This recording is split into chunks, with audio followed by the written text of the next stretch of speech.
With the third pick in the 2015 NBA Draft, the Philadelphia 76ers select Jahlil Okafor. Oh, this you crazy mother.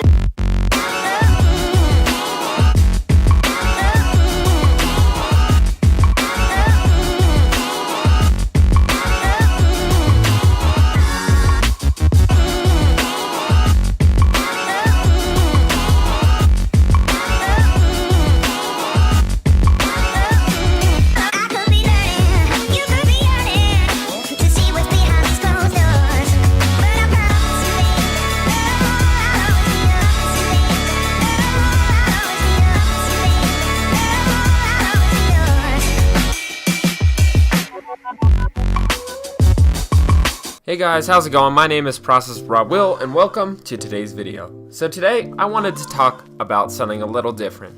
So, on my last video about the 76ers starting five, everybody had an opinion on who they thought the starting five would be, but one that I thought was very interesting was a man by the name of Bobby, or his username, commented that I didn't really touch on Okafor.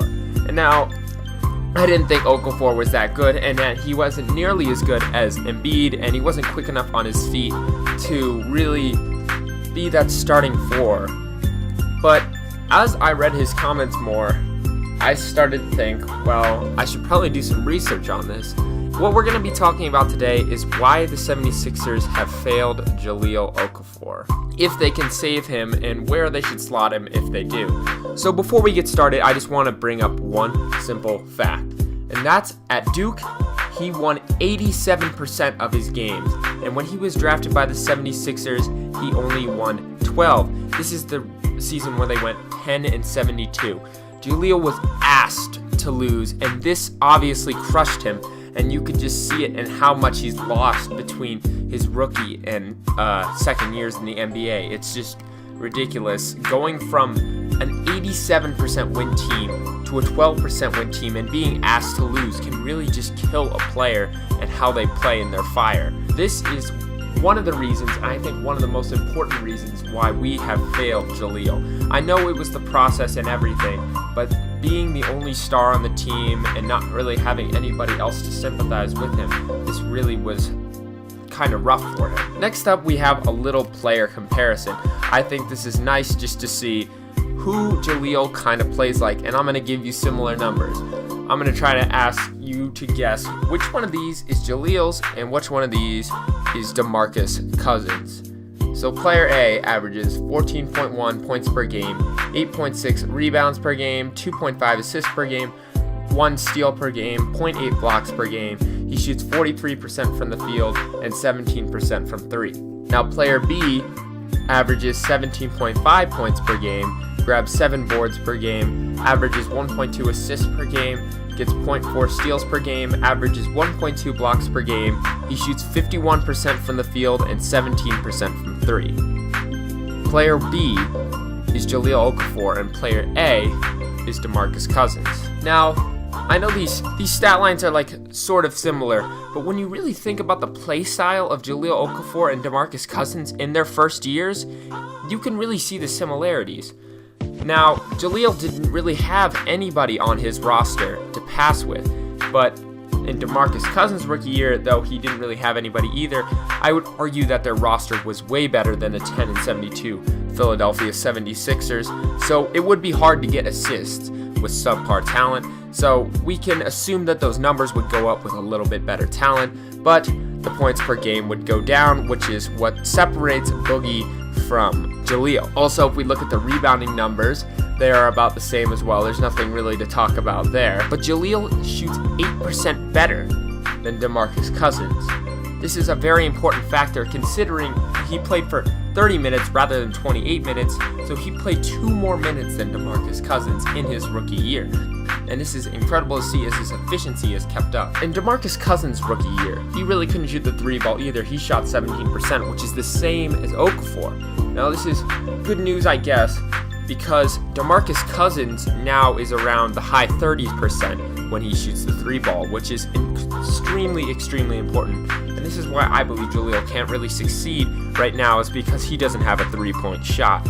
And I feel if he got this, he could definitely be our starting 4 because we need a 4 that can shoot threes, and Dario has not proven that yet. But onto the defensive side of the floor, where I think Jahlil gets most of his criticisms. Now, he's a very slow-footed center, if you really think about it. He can't really do much of anything on defense. I mean, he's manageable at the 5 position, but Joel Embiid is just simple facts here. He is better than Jahlil Okafor. Okafor is going to have to play that 4 position. So if somehow he can improve his defense, I could really see him moving into that position, and if he can improve his 3-ball, he would just be a complete matchup nightmare. Now, the one thing I want you guys to take away from this, and this is the one thing that Bobby wanted you to take away from it as well, is as Sixers fans, DeMarcus Cousins received a lot of support throughout his rookie year, while Okafor was asked to lose. And now this year, when he's not playing as well because the next Hakeem Olajuwon is playing in front of him, he's considered a bust. Everybody in Philly just kind of hates him and wants to get rid of him. But what if we flip the script as fans and we try our hardest to encourage him to become this starting 4 that I think he can become? I still think he can fit onto this roster if he can improve his quick-footedness on defense and he can shoot the 3. The numbers are also very similar, obviously, to DeMarcus Cousins, and that's why I wanted to make the comparisons, because now DeMarcus Cousins is an all-star center, and he's one of, depending on who you're talking to, a top 10 player in the league. Why would we pass up on that? We just need, as fans, to encourage him. Now is win now mode.